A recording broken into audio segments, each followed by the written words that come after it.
এই ধরনের পণ্য দিয়ে ভোক্তাকে বিব্রতকর পরিস্থিতির মধ্যে না ফেলেন এবং তার আমরা আজকে বাজার মনিটরিং টিমলায় সতর্কতামূলকভাবে টোটাল 26,000 টাকা অর্থদণ্ড তাৎক্ষণিকভাবে চাই।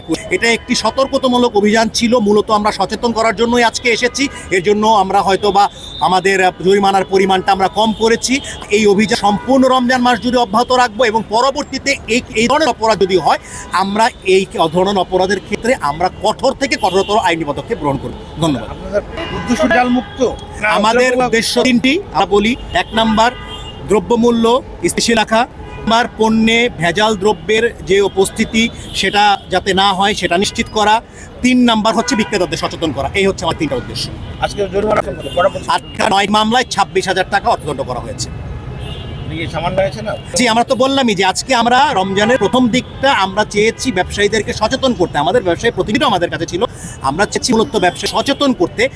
আমরা এই অভিযানটা পুরো মাস জুড়ে চালাবো এবং আপনারাই দেখতে পারবেন যে আমরা পরের বার যখন আসবো তখন এই অপরাধের প্রবণতা যেহেতু আবার পুনরাবৃত্তি হবে, আমাদের জরিমানা এবং অন্যান্য পরিমাণটাও একেবারে বৃদ্ধি পাবে। ধন্যবাদ আপনাদের।